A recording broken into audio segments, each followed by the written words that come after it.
In the name of my ancestors,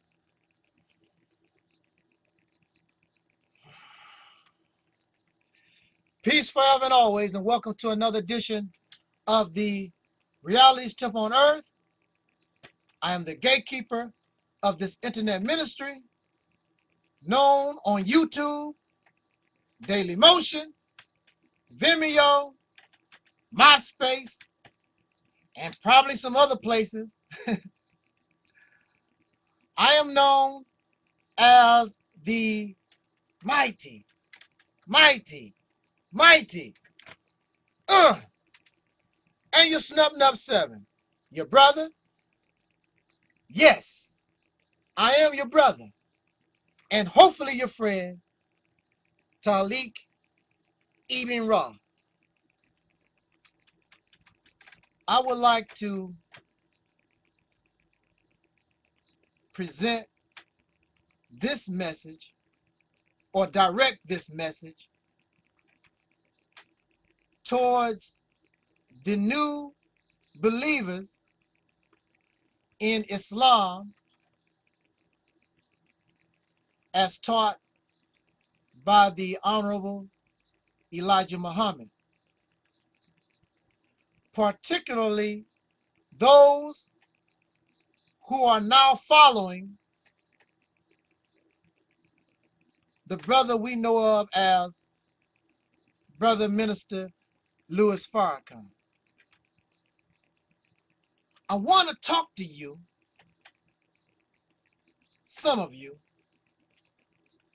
so that we may have a better understanding of one another. This issue doesn't come up a lot, but I want to address this topic so I don't have to, in comments, say the same thing over and over again. I will just direct you towards this video, wherever it may be, because it's not guaranteed to be here today. It could be gone tomorrow. These white racist trolls really hate Angels Up 7. If I was like Brother Farrakhan, it's too many videos. They can't mess with him. Because you can believe this. If these racist white folks could somehow erase all of Minister Farrakhan's videos from YouTube, they would. Because they don't love him. But I do. I place Brother Farrakhan's videos everywhere. Probably more than y'all do. And you claim that you love him so much. I want to talk to you because some of the new believers, some of the very old brothers and sisters, some of them know me. And some of them have developed a certain maturity in dealing with me. But I want to talk to the new believers in Islam under Brother Louis Farrakhan, because they say I disrespect Brother Louis Farrakhan. Now, at the same time, you claim I disrespect Brother Farrakhan. You don't bring any proof. You don't bring any evidence in this disrespect, except you don't like my opinion of how I view certain things that he says or certain things that he does. That's my right. Just like it's your right to come to me and tell me what you don't like. But what you're presenting is false. Let us begin with this disrespect. First of all, you disrespect me because you don't know me. You probably don't like my opinion, but you don't know me. You was not there when I stood in front of Louis Farrakhan willing to take a bullet for him. Were you there? Were you there when I stood on the corner selling bean pies and final calls? No, you were not there. Were you there when I stood on the corner in below zero temperature selling eggs for my temple? And it was so cold, the eggs was cracking and popping. Were you there? Were you there when Wallace Farrakhan, not Wallace Fard, but Wallace D. Muhammad's believers was on the corners of New York City wanting to fight us over a street corner selling newspapers? Were you there for my 7 years? My blood, my sweat, my tears all over this country helping build the temples that you are in right now? If it was not for brothers and sisters like me, you couldn't say what you said right now. So you disrespectful because I did the work for 7 years. Some of y'all ain't been in the temple for 7 months. How dare you talk about somebody disrespecting somebody when you go right around and you're doing the same dang thing yourself? You don't know me. You don't know my heart. You don't know what I've been through or anything. You call disagreement disrespect. Well, that means you doing a whole lot of disrespecting. You disrespect your mother, your father, your teachers, your brothers and sisters, everybody, because I'm sure you don't agree with everybody, and everybody don't agree with you. When we disagree with somebody, is it coming from a place to try to hurt somebody, or is it coming from the heart? If it was not for Minister Louis Farrakhan, I could not be who I am today. Because he helped wake me up and he gave me experience. Because of Louis Farrakhan, I met people I only read about in a history book.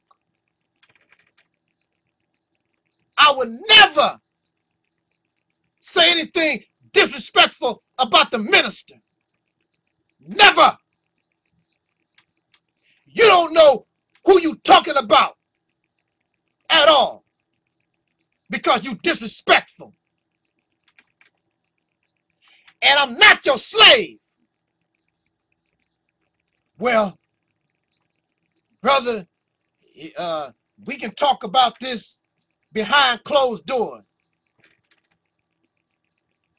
Give me the invitation. Let us get behind closed doors.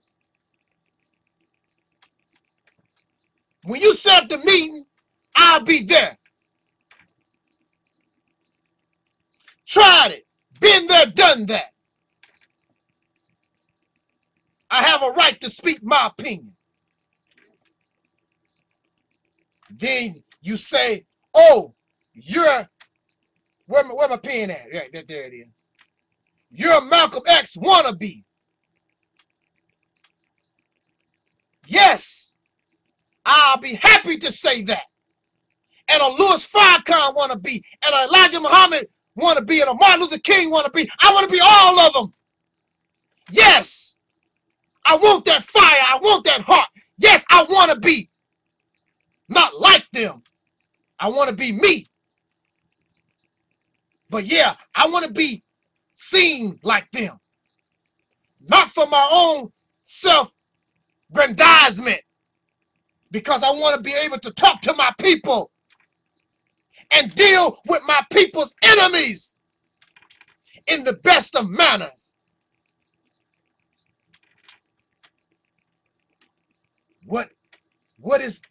What manner could be better than coming like Malcolm, or like Brother Farrakhan, or like Martin Luther King, Elijah Muhammad, Nat Turner, Denmark Vesey, and all our greats, known and unknown.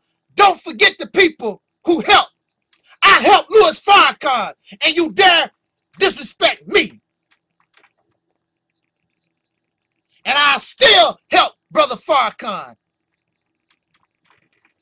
if I feel that's the right direction.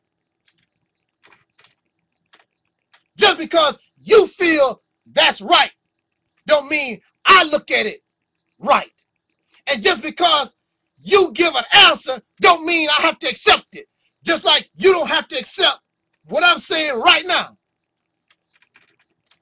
But whether you like it or not, that man, Louis Farrakhan, myself and my family, we love that brother. There are those who come to me all the time and they want me to speak against the Nation of Islam and Brother Farrakhan. I won't do it all the time. That's not what I'm about. I'm about the unification of our people, not about trying to find the flaws and trying to tear somebody down. But there's something called constructive criticism. But if you feel as though you 100% right, nobody can't tell you nothing.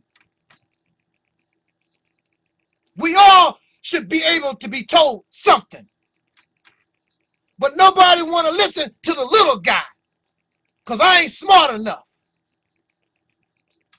And then when I look at you, what do you have? What have you really accomplished? So don't try to judge me. You don't know nothing about me. You have not walked in my shoes. My sacrifice, my blood, my sweat, my tears. Make it so you're able to believe this teaching.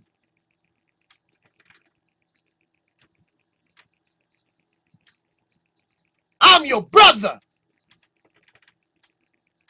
Master Farad Muhammad came to America for black people. I'm a black people. To wake the masses up. He woke me up. And I see really good beyond what he gave me. That's what you don't believe. But you'll find out as time goes on. I'm not into religion. I don't care nothing about Islam no more. Or Christianity or no religion. But I respect those that believe. That's where I come from. I come from Christianity. I come from Islam. It's part of me. I'll never be able to just get rid of it.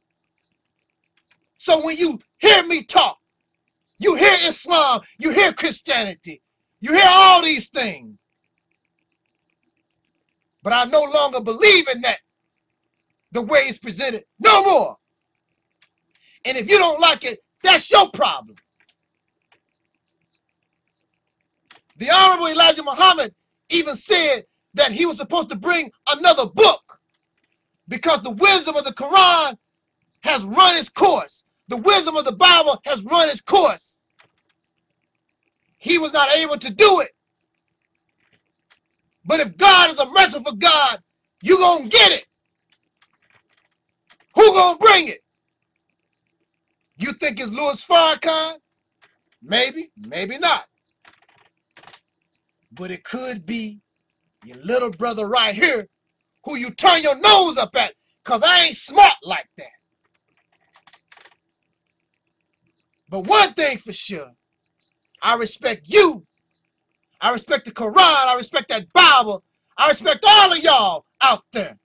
And I would never disrespect none of you. Never. But I would defend this Reality's Temple ministry. And I have a right to my opinion. And I will speak that just like you speak yours. But that should not make us hate-filled toward one another.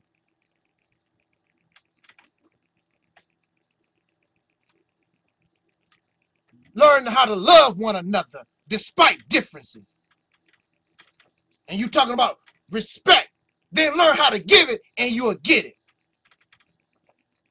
That's it, y'all. Thank you for listening.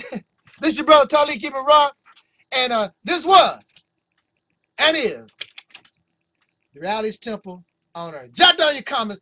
Let us talk, family. Yes.